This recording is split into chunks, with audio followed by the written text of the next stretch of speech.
All right, we made it. I feel like I'm skidding into a Wednesday, but it's my favorite day of the week because I get to see my beautiful co-host, Beth, is in the house. Guys, thank you for joining us. It's Girlfriends in Football. I'm your host, Coach Desi, and I'm here with my co-host, Beth. What up, girlfriend? Hello, hello. How you guys doing this week? I'm woo-sawing right now. What up, Technics chick? She's in the house. It's not a Wednesday always. We appreciate you. Mwah. Okay, so Beth, the earrings. We have to address the earrings in the room. What's happening here? So I was jealous last week that you had a boo mug. And so today I was doing last minute Halloween costume shopping, as most parents probably were. I don't buy candy until the day of or the day before because it'll be gone.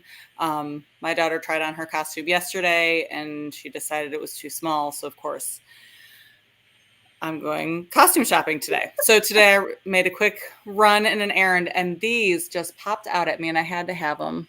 I don't know can you see? I can see. Let's describe it to those who are listening that aren't able to see.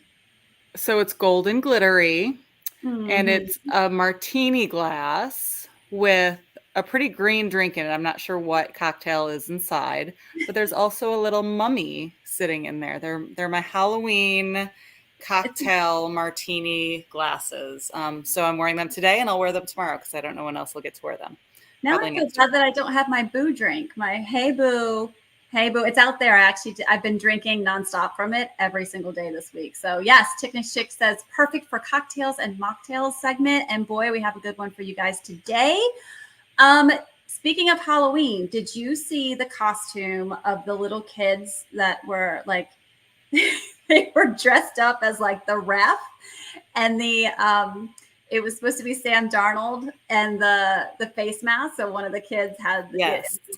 Oh my gosh. So for those of you who didn't catch that, when the Lions and the Minnesota Vikings played, it was the end of the game, last 2 minutes. The Vikings are starting way back, and Sam Darnold's actually in the end zone trying to throw the ball forward. And just as he's getting ready to bring the arm back, the defender is in his face and goes to tackle him, pulls his face mask so hard, his neck really swivels, and literally it's in front of the ref, and down he goes, and there's no flag. In fact, they called it a safety, and points were awarded to the other team for a safety. And so it was all over all sports networks. They were talking about it left and right about a couple of points. One, player safety, right? That's the reason for the call, is player safety. So they could have made it a reviewable. With the NFL, they're saying it should be now looking at things like this for, if you're going to have a rule for player safety, you should be able to have instant replay so that you can see that. The other thought was we always instant replay touchdowns, right? Because they're points in the end zone, but we didn't do it for this, even though points were awarded to the other team for the safety. So because of both of those things, they were saying, this should be something that the NFL really needs to address and look at. So did you see that play? You saw that? Yeah. Oh yeah, absolutely. I mean, there's only so much you can do about that. But what I did want to say is that last Halloween, that was actually our Halloween costume. Did I mention that last week? No. So it wasn't the same teams, but my husband referees football, correct? And so we went trick-or-treating, and my husband was a blind ref. And so he wore like dark black shades, and we took our dog and we dressed up our dog as a seeing eye dog. And so our dog had glasses on. She had a ref shirt on, and we made a shirt that said seeing eye dog. And so we trick-or-treated with a seeing eye dog last year. So we had that. We already had that theme. I need pictures. I need to see this. I don't know how I'll have to look. I can't believe you. We were on the podcast together last year. We didn't talk about this. I don't know. Maybe I don't know. I don't know how we didn't. We'll let me see what I can find. Maybe it's my many concussions I had as a younger kid. That's a possibility. You never know. Well, speaking of Halloween, I wanted to show you. There's one guy in the NFL that I always love to see his costumes because he always comes representing. And oh my goodness, let me see if I actually have it here. I know it. Aha. Here we go. Stand by, guys. It is the one, the only, one of the guys who's the baddest mamma jamma on defense in all of the NFL. Myles Garrett. Myles Garrett plays for the Cleveland Browns. He shows up as the Terminator, and he has this mask on. And at first, I didn't get it. The mask was not great, but his outfit is. But Arnold Schwarzenegger definitely commented. He said 10 out of 10. So Myles Garrett, thank you for being the guy who dressed up for the game, because I didn't see a lot of costumes this year. I was, checking things out for Rate the Fit, and I really didn't see a lot of costumes. Did you? Yeah, there really wasn't. No, it was very, very subdued this year. Well, honestly, and I feel like I need to reach out to George Kittle, my BFF, George Kittle. I'm just going to call George on the phone and be like, we have to work something out with National Tight Ends Day, because it was National Tight Ends Day on Sunday, and maybe that curved people's plans of dressing up for Halloween. But with that said, here we go.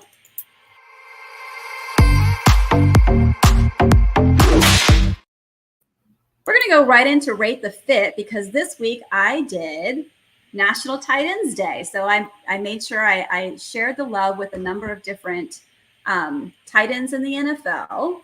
And let's see if I can bring up our winner. Winner, chicken dinner. Hold on. I'm slow today, guys. I'm not even going to lie. It's been a day. My mom got into a car accident the other day, and it's very wee early hours of the morning, and my body is just like, what are we doing? She's okay. Car is not. She's okay. My goodness, I didn't bring the picture up, so hang on. I'm slow. So the people that we could choose from was George Kittle, obviously. We had his fit. We had Travis Kelce, and we had Pharaoh Brown. He was debonair, but the ones that won this week is right here. Mr. Tucker Kraft. He was yes. And speaking of dressing to impress, he had Tight End University shirt on. Nice pair of jeans, brown jacket, brown shoes, looks great. I'm going to tell you the thing that won me over on this picture, Beth, was his smile. He just had this like joyous smile on his face, and that just went so great with his outfit. I think you picked him, and actually what you posted was fantastic. Tell everybody what you said, because it was very clever. Oh, what did I say? I think I commented on how much I like good tight end in a pair of good fitting jeans. That's pretty much what you said. It was fabulous. I was like, alrighty then. Not much, anyone else could comment after that. So it's not wrong, right? It's not wrong. Definitely not wrong. And with that said, let's go into our next segment. Here we go.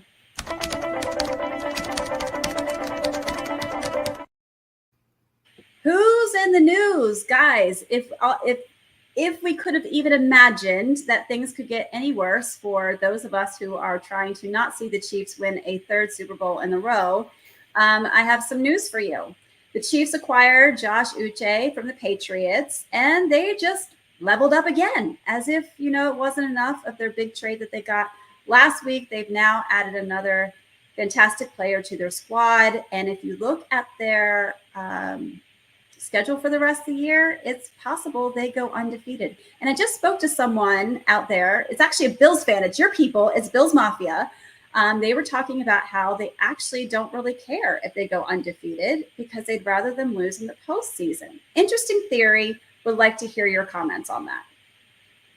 I would like to see them lose many times. To be honest with you, I mean, I know.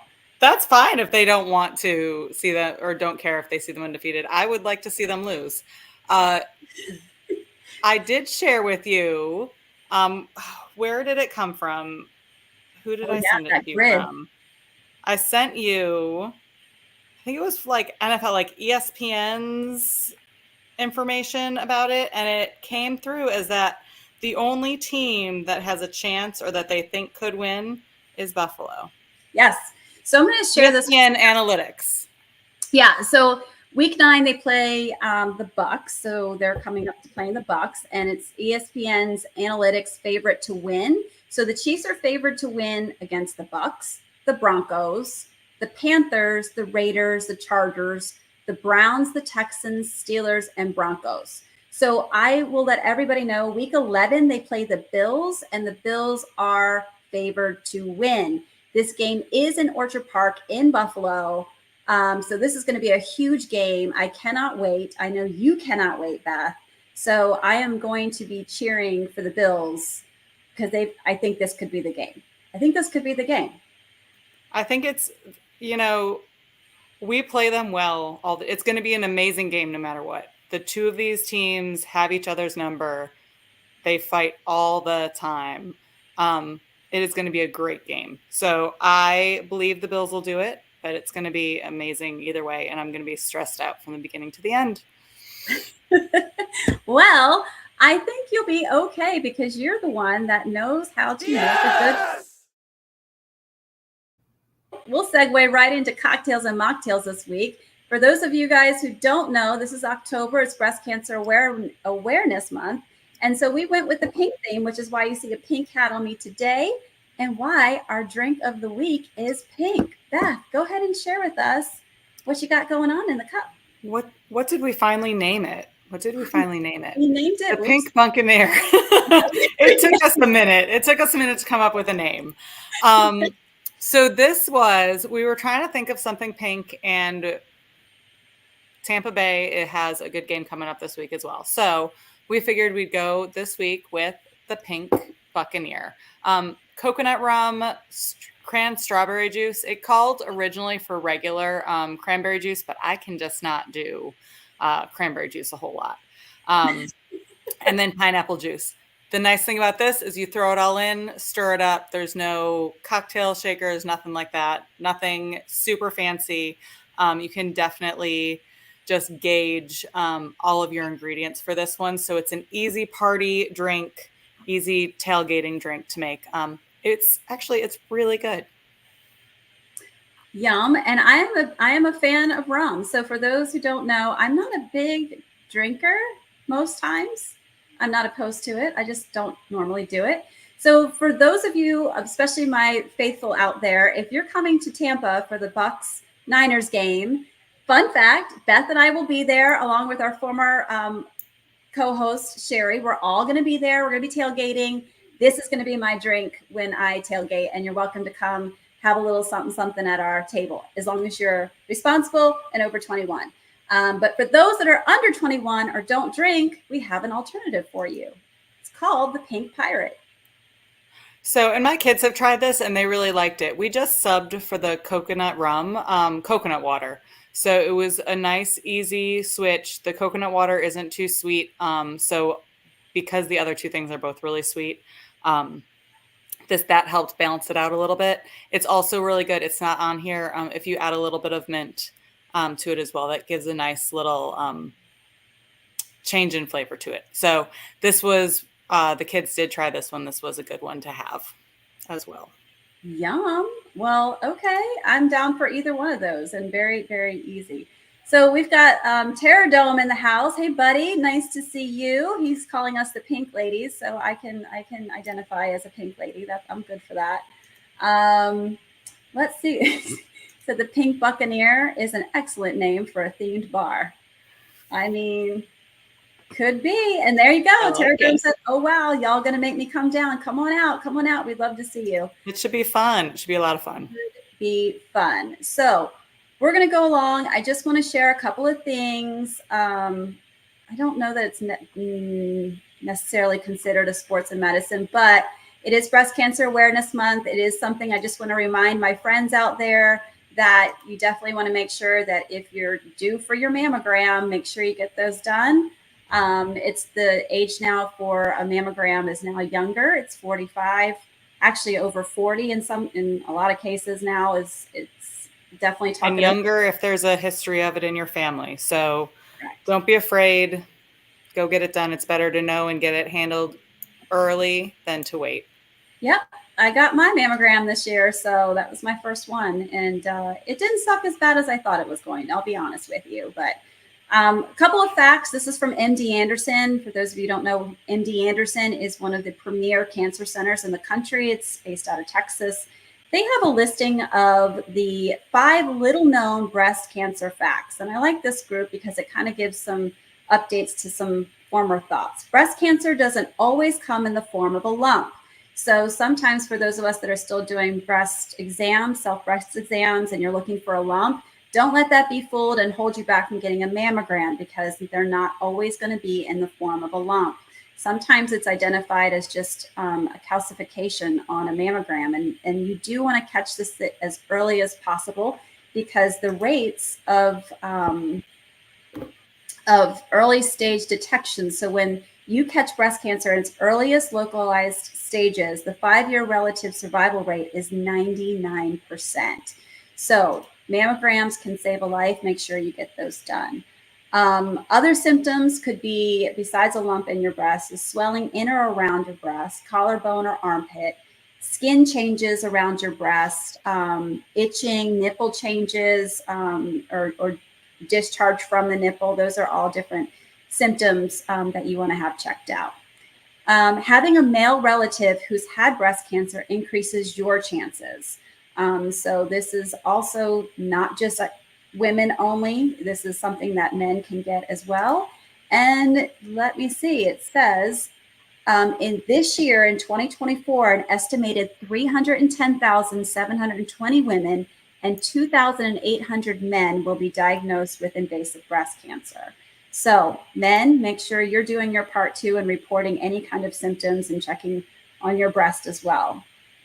Number 3, maintaining a healthy weight can reduce your breast cancer risk, and it can reduce the risk of other cancers as well. Number 4, you don't need to learn how to do self-exams.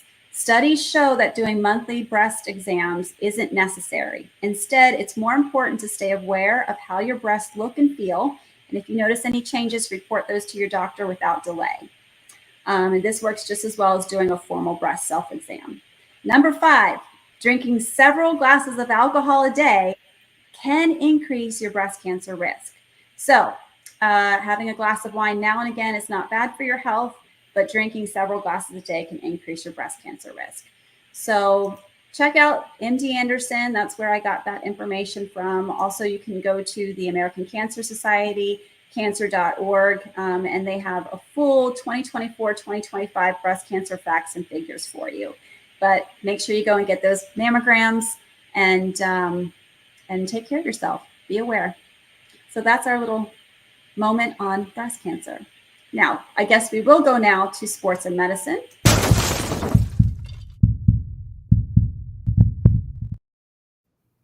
Injuries keep coming. And Beth, we just talked last week about the Texans, and I kind of called you out. I was like, are we not a fan of the Texans because of Stephon Diggs? And you were kind of like, eh. And then, poor Stephon Diggs has injured a non-contact knee injury that wasn't officially deemed an ACL tear. So he is out for the rest of the season. Nobody wishes an injury on somebody. We all have our feelings about different players for different reasons, but by no means did I ever want to see anything happen to him. So I do hope that he heals up. He's done for this season, and hopefully he'll heal up and he'll be ready for next season. But I believe, isn't his contract up? He's on an expiring contract either this year or next year. And so we'll see kind of what happens in his future. This is going to impact his future football career for sure. Not just in his ability, but on the way teams look at him upcoming. So hopefully all works out well. Yeah, we just covered some of this topic last week. We talked about the injury to Brandon Ayuk, which was the unhappy triad, and including in that was an ACL tear. And we talked about the studies that have come out that show and demonstrate that, they return in about 10 to 11 months out from repair. And they tend to, at least that first year out, not have, it's not flashy. When they come back, they definitely are not exactly who they were when they went out on injury, but they can kind of recover that in the next 2 to 3 years following. And overall, they lose almost 2 seasons in their career over those that don't suffer that injury. So, which is hard because he's 31 already, right? So we're looking at it, and as showing what he was doing, he was really starting to become their go-to receiver. The Texans really starting to rely on him for things, and to see this happen, and with his age, it's going to be a hard comeback for him. Yeah, 100%. So all the best to him. He's on a great team. They seem to, really be in support of him, and that's what any player needs when they're enduring an injury like this. So another injury, Christian Kirk has fractured his clavicle, and that's what we're going to kind of go over today. So let me share my screen because I found a really cool X-ray. The clavicle is also called the collarbone, and he is out for the rest of the season. And let me just show this X-ray. There's a couple of X-rays, I guess, that's popping up here. So you can see here, is that the X? Let me try this again. Hold on, because I did actually get the whole image up.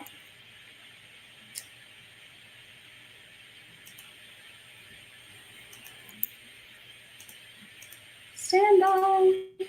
There's something that popped up. I got to take the pop off. There we go. Boom. All right. Here we go.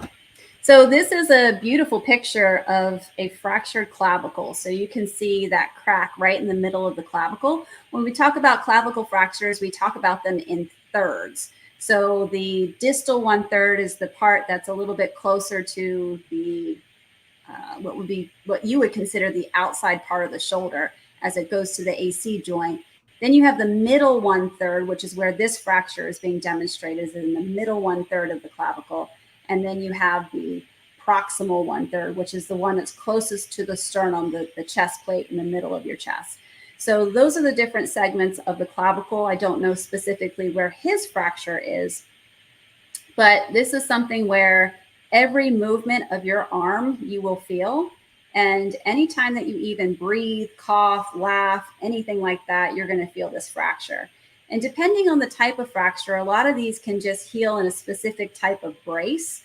And sometimes they need to be operated on. Sometimes there's such instability that they need to have a plate and screws placed. So that's a little bit about a clavicle fracture. Anything that you want to share, Beth, in terms of rehab or things to No, I mean, he's going to...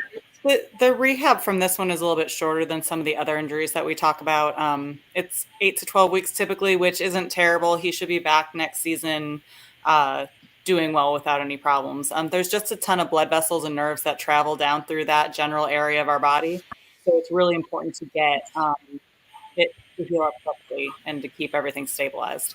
So wish him lots of luck and looking forward to seeing him back next season. And this is not something that will be an ongoing issue. Like once he heals from this, he should be okay. So all the best. It's not like when we talk about ACLs and Achilles tears and things like that. Correct. So one last thing that I just want to share, it's not an injury, but I love my 49er team. And, we had some sad news that came out in regards to Trevarius Ward's daughter, we knew she had Down syndrome, and she's a year old, and she's just so precious and beautiful, and he just adored her so much. And unfortunately, she passed away suddenly. Just yesterday, it was announced by the 49ers, and my heart, I was just a mess all day yesterday. It's hard to lose a child, and I can't imagine what their family is going through, but I hope that they feel all of the love and prayers that are going out to their family in this very difficult time for them. So I just wanted to say that out there and let them know that we're thinking of them. So we will go ahead and move on to we'll do this for well, I'm going to do this and then we're going to laugh about it. Ready?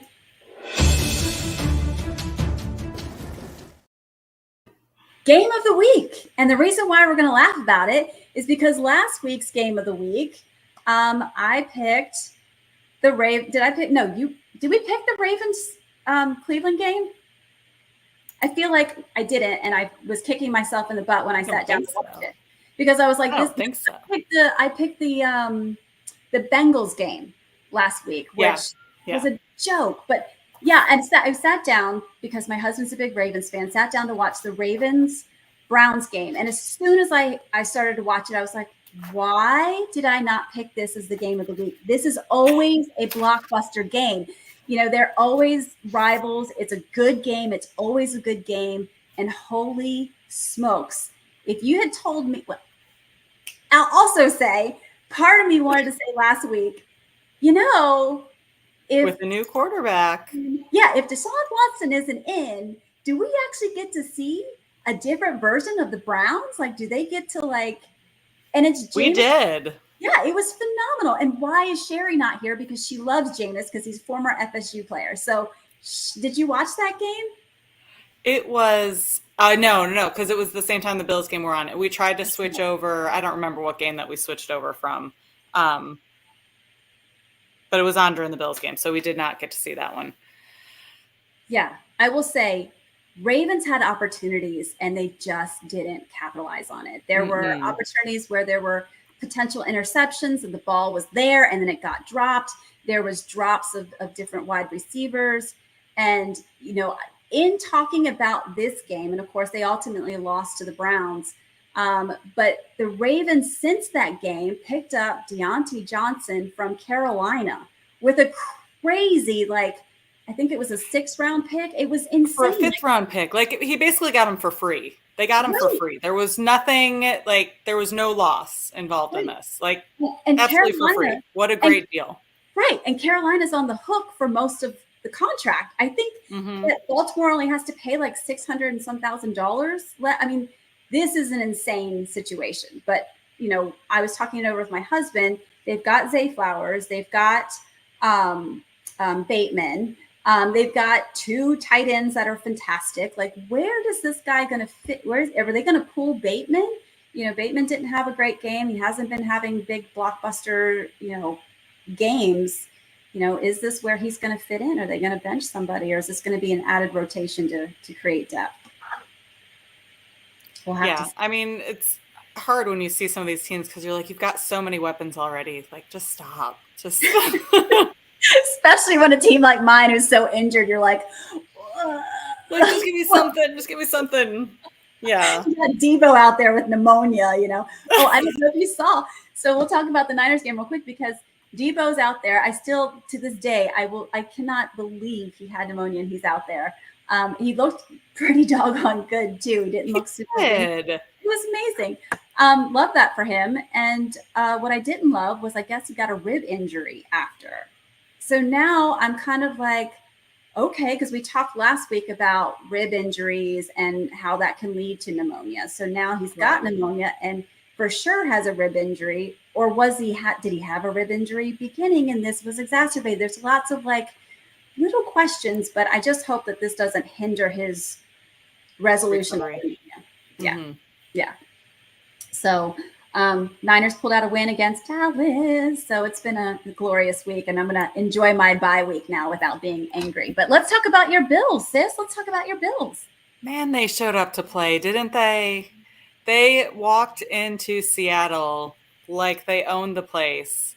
And from my understanding, there were plenty of fans there to make it look like we owned the place as it was.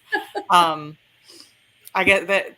I was listening to a couple different radio shows and they were talking about how just the buses and the planes were packed with Buffalo fans going out to Seattle. So shout out to Mafia for showing up and just being a good fan base.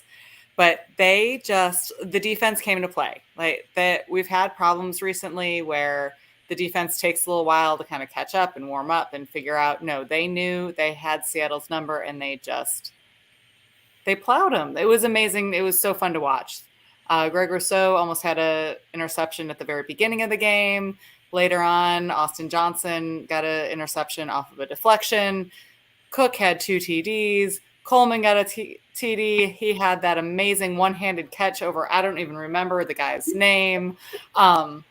It was glorious. It was just so much fun. It was one of those games where I was able to walk away at the end or near the end without having to wait for like the last second to click off the clock. Because if you know me, if you know Buffalo fans, we don't walk away when there's 6 seconds left in the game or 12 seconds left in the game.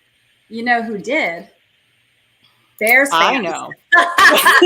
Bears did. They won't ever again, will they? Never again. They'll never do it again. Oh my gosh. But before we get to that game, I just want to thank you from all of the faithful 49er fans out there. You took down one of our conference, contenders. So thank you for putting an L on there in their bracket. So that helps us because we're trying to climb back up. We're down a bit. So, but yeah, let's talk about the Hail Mary, because I would think I was still just finishing up, or I just got done watching the Ravens game and hadn't yet switched to anything else. And you texted me. That's the game that I switched to. Yeah. That's what it was. And you were like, did you see the Hail Mary? And then I was like, what Hail Mary? Please share. So go ahead. Go watch the game. So walk through the Hail Mary. I mean, it was a chaotic finish to the game. This is another game that was like won and lost 3 times during the last few minutes of the game. And it was, so let me go, because I had written something down about this because it was just insane. While you're thinking about that, I just want to tell you Technics Chick put or 13 seconds. I really enjoyed you, Technics Chick, for quite some time, but I feel like maybe we need to fight. I saw that on the side too, and I was like, I am not going to address that. So thank you, Desi, for bringing that up. Listen, 13 seconds is only one of several games we've lost with very little time on the field, okay? So that means nothing at this point. But in any case, Jaden Daniels was driving down the field. They were down. What was it? The one article I read, it said at this point in the game, with like 20 seconds left, it was a 96% chance win that Chicago was going to win. With 6 seconds left, the Commanders had a 1.4% chance of winning. Daniels, they hiked the ball. Daniels is scrambling. He held the ball for 13 seconds. Speaking of 13 seconds. Running all 13 seconds. Hail Mary pass gets tipped by, who is our friend that is so sad now? Tipped by Tyreek Stevenson from the Bears, who was celebrating in the end zone and taunting the fans, and then turned around and realized the game was still happening. Yeah. And tipped the ball, and Noah Brown caught it on the deflection, and they won. Man, it was something that, like, you will never see that again. It was a phenomenal, unbelievable play. Like, that is what a Hail Mary is. That was the true definition of a Hail Mary play. And Sherry, if you're listening somewhere, shout out to your Commanders. Like, mwah, mwah, mwah, mwah. They are doing the damn thing. I am becoming a big fan of Jaden Daniels. He's doing phenomenal stuff. This was a beautiful Hail Mary. It's just kind of head scratching though. Like the Bears, they had a linebacker that was like spying him, but was just kind of mirroring him more than like trying to do anything within the pocket. They didn't like shift him to one direction and then have him come out to actually like tackle him. To your point, he had 13 seconds. So that he had that weird guy there. You have got Stevenson, who's downfield and just like looking around. I think it was for half of the time, maybe 6-7 seconds of that 13 seconds. He's just sitting there taunting fans. And then with Hail Mary plays, defense is supposed to sit up in a position to almost like a basketball, field, right? Bat So it down, bat the ball down. Right, supposed to bat the ball down. He tipped it up more like a volleyball move, and so then that's what just landed right in the hands of the receiver downfield for the Commanders. And that was it was a I wish I'd have seen that in real time. It just seemed like it was such a fun thing to see. So did you listen to some of the recordings of afterwards of different announcers going through it? It was, I mean, there was like nothing other than screaming, nothing other. One of the podcasts that I listened to, they had somebody announcing in Portuguese doing it. And it was just like, when you watch soccer and it's like, goal. It was that the whole time. For like 30 seconds, this man held that goal. It was everybody loved it. It's phenomenal. Yeah. Yeah. Shout out to the Commanders. Good stuff. Let's move on to the dumpster fire that is the Colts. Anthony Richardson was getting roasted because he had gone for a scramble. I think it might have been 8 yards. It wasn't like some 30-yard scramble or anything crazy. And he had to like tap his helmet to tap out of the game. And he said he was tired. I missed that. I said, can you do that? Can you just be like, I'm good?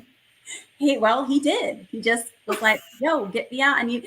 After in his post-game presser, he said, yeah, that, I was kind of out of breath. Or he was like, it was a lot. Like I needed a break. And he's like, so I just told coach I needed to sit out. I'm like, all right, I guess. I mean, you know your body, right? I guess that's what it all comes down to. 8 yards sounds like a lot. And then they put in Flacco, and guess what Flacco does? He hands it off. Like he couldn't hand off the ball on the next play. Anyway, maybe they had planned for him to be in there, and he was like, I don't know what's coming next. I'm out. I mean, listen, I'm not an NFL player. I don't want to roast him too bad. He is a younger guy. I do believe that quarterbacks who are coming into the league as rookies and first years, second years, even into your third year, you've got to really have more of a development than what's allowed in most cases. So what happens now is the Indianapolis Colts has come forward and said they are benching him moving forward, and Joe Flacco is going to be QB1, which is at really 39 years old. At 39. We have probably I would love to see a stat to see what season has the most elderly quarterbacks, because I think we might be in it. I know that the 49ers is one of the elder teams in the NFL. Well, it was before everybody got injured, and now like half our team is the rookies, that was the rookie class that we brought in. But I love how you just so eloquently like open the door for the next segue, because my comment is going to be, okay, well, there's another 39-year-old / almost 40-year-old, maybe already 40, but I don't care when his birthday is, on some team called the Jets, right? And I think Joe Flacco has proved he's way more productive than Aaron Rodgers has been for the Jets. I think or Kirk Cousins, for that matter. Or Kirk Cousins, right? So I love this for not just Anthony Richardson. I know there's a lot of people that are saying that this happened because he asked for the break. The Colts organization said that's not it. They've looked at this and they feel like he just needs to have more mentorship. We talked about this earlier in the season. There's not always enough mentorship for some of these guys. And it's a tough learning curve from college to the NFL. So I don't think it's necessarily a bad move. 100%. And we just saw this happen in Pittsburgh, right? So Russell Wilson is now QB1, and they benched Justin Fields, and everybody was in a uproar over this, which I kind of was like, that's kind of suspect, but you can't question Mike Tomlin. I mean, he is the winningest quarterback. It is one of the winningest is the number one winningest franchise in the history of the NFL. Obviously, he knows what they're doing over there. I didn't question that man. He's a smart fool, man. He sure is. I'd hate to be his wife. I'd be wrong all day, every day about everything. I wouldn't thrive. I bet you he's wrong at home all day, every day. I bet football's the only place he's right. I bet at home he can't do anything right. I I bet you he calls her out on it too. Man, I have all of these things. Winningest franchise, best coach out there, all these things. I can't fold laundry right. Yeah. Or I can't load the dishwasher. You know. I've created Russell Wilson's resurgence, but yeah, I don't separate the laundry right. Oh gosh, yes, Technics Chick. I love when you contribute. This is great. This is another great example. Green Bay has been mentoring folks for a bit. Rodgers sat behind Favre. Love sat behind Rodgers, got development, mentorship, all of those things. So yeah, it's definitely proven to be beneficial when you have the opportunity to do that. So yeah, great stuff. Shall we talk about the Jets? Do we need to go there? Do we want to go there? You know, Aaron Rodgers found the fountain of youth. I sent you that information in case you needed the recipe for that. Maybe I'll make a cocktail out of that next time. We just add some vodka to it. You can add vodka to anything. If you're ever in doubt for a cocktail, audience, yeah, add a little vodka. Yeah, you know what? He's always been a little quirky. I like how he said in his press conference, he's in a dark place, in the darkest place he's ever been. This is the same man that lived in a cave for like a week, right? Like how much darker it can get. This is where we're at. You know, I can't say that I'm not kind of enjoying it. There's some thirsty folks out there. Let me tell you, there are people that want this team to just start disassembling because they're like, can we get Devontae Adams? Can we get Hassan Reddick? Like, who can we start? You know, vultures are out there just waiting for this team to finally say we're for sale and just start to disassemble that team too. So do you think we'll see a fire sale this year? We won't see a fire sale. There's not enough time for that.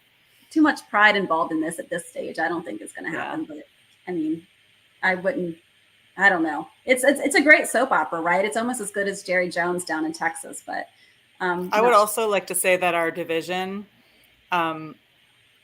Buffalo is 6-2, and the rest of the division has a total of 6 wins. So it's kind of nice.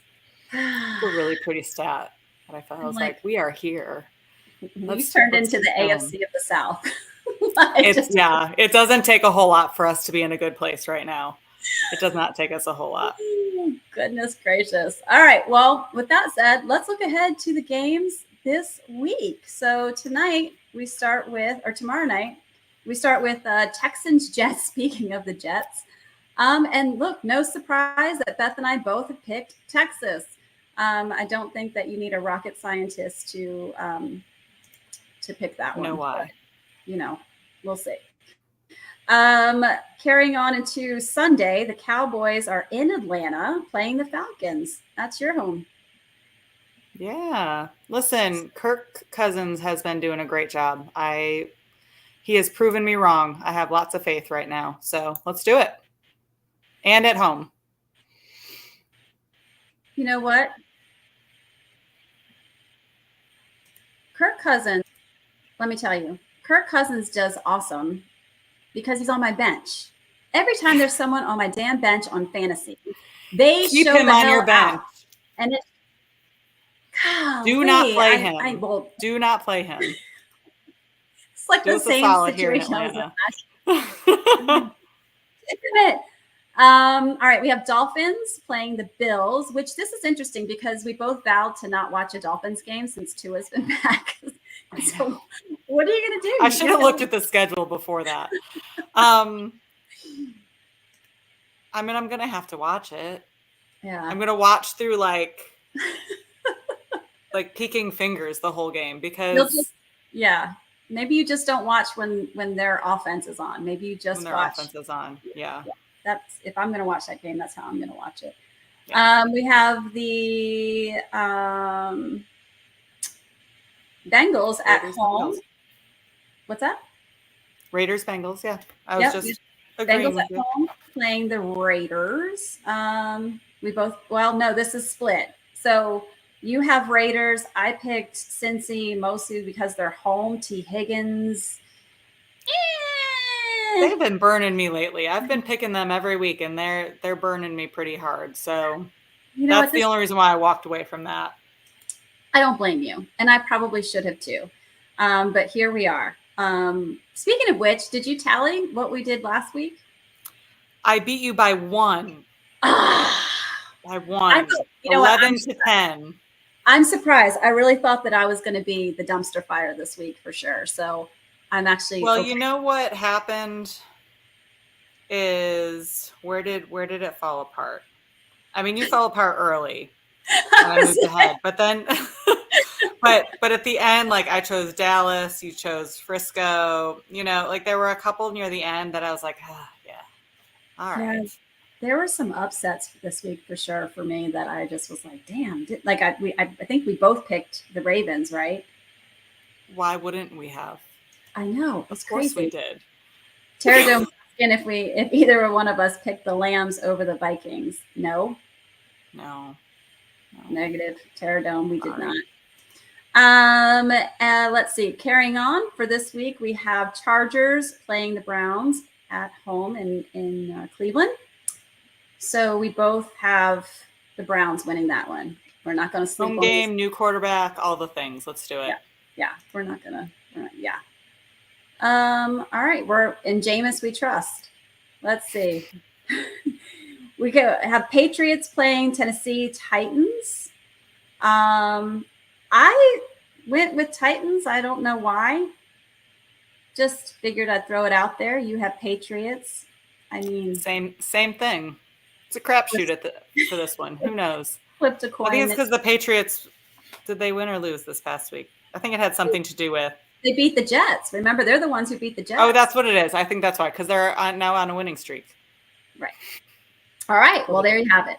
Per Beth, the Patriots are on a winning streak. Colts are playing the Vikings at home in Minnesota. I'm saying that backwards. The Vikings are playing at home against the Colts. And we both picked the Vikings for that. Commanders, they're on a hell of a ride. We're going to keep riding with them. We have Commanders winning over the Giants at MetLife. We have both picked the Saints to beat the Panthers. I don't think that's a rocket scientist situation there either. We think both of us thinks the Ravens will rebound and beat the Broncos in Baltimore. This was a question for me. I did debate this game. I think it's going to be a good game. I think it's going to be better than my initial. I think it's going to be a good game. Yeah, I think so too. Pterodome said, Pats won in a row. Yes, I'm telling you. Some wrong. Seasons are like that, okay? Some seasons are like that. It'd be like that sometimes. All right. We're rounding out the rest of Sunday with Bears playing the Cardinals in Arizona. We both have Arizona winning. The Lions play the Packers. This is one that I debated because this is in Lambeau. Mm-hmm. And Robert Saleh is now consulting for the Packers to help the offense understand defenses more. And I think this could be an interesting game. So we both have the Lions winning. I would not be surprised if I'm totally wrong on this because of the reasons I just said. Rams, Seahawks playing in Seattle. Beth, you chose the Seahawks. I picked the Rams because Puka Nacua is back and their offense seems to be humming right now with that return with Cooper Kupp and all the things. So we'll see how that shakes out. And then finally, the Eagles are playing at home against Jacksonville.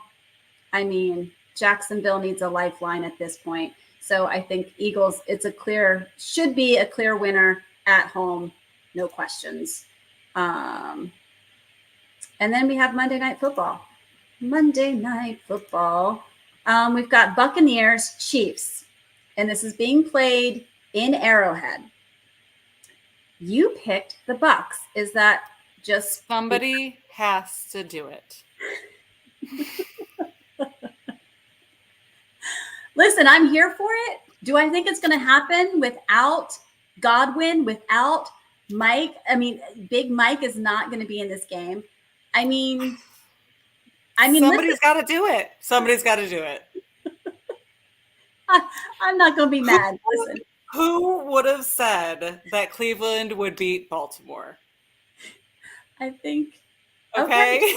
Okay. Listen, I'm here for it. Like someone has to beat them. I just have it being the Bills beating them, but I mean, I'm the okay. Bills will beat them as well. However, I think teams maybe whose names they're gonna hit. Maybe they're gonna hit like a bump, and then it's gonna be downhill. They lose against the Bucks. They lose against the Bears after that, and then they lose against Buffalo. Oh, I love this. Terradome. I love Vita Vea. Vita Vea is such a bad mamma jamma. And if he can tackle Patrick Mahomes, oh, See, oh, Terradome, I like you. I love that. I love that. And then Technics Chick, somebody has to do it. She puts that in quotes. We also need that air quote, they can't get away with this in air quote meme. Yes, I'm here for that too, because when you look at the Chiefs schedule and you just look at all the things, things are kind of going their way, but then sometimes it doesn't when they have people that get injured, and it is what it is. I won't go down that rabbit hole, but someone has to do it. I'm making you that t-shirt. Feel like that applies to so many parts of my life.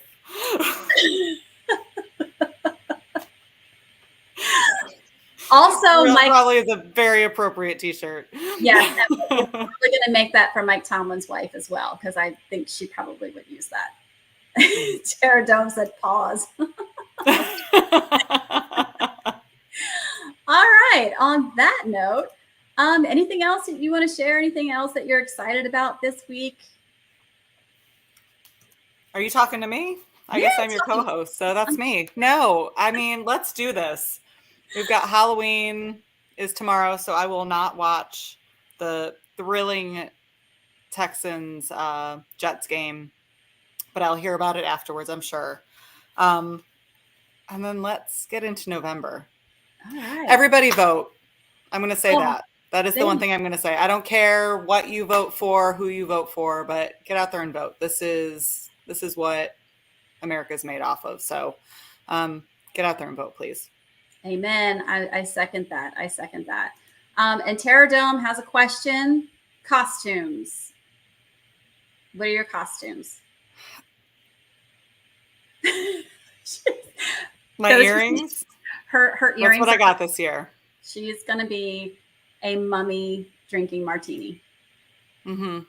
A martini drinking mummy. Why am I'm just talking backwards all day. I'm going to be Miss Pac-Man. So I just have my I spray painted the stuff down, and so I'm going to be Miss Pac-Man. I figured it's an appropriate costume that you can wear at work, because you can just take it on and off, because I'm just going to have a string and it's going to be Pac-Man. I'll have the bow in my hair. And then if I want to wear that too, I can come home and Hubs and I can put it on and maybe Mr. and Mrs. Pac-Man. So I like it. I like it's it. Retro. It's still red Terradome, so I'm still going to be repping those 49er colors in my costume. So of course you are. I think, of course. All right, guys. Well, everybody have a safe and happy Halloween. I promise I will not drink next week when I do this show. But have a great Halloween, guys. Be safe out there. Beth, I'll see you next week, honey. And let's do it. Football. Happy football. Happy football, everybody. Let's do it. All right. Take care. Bye.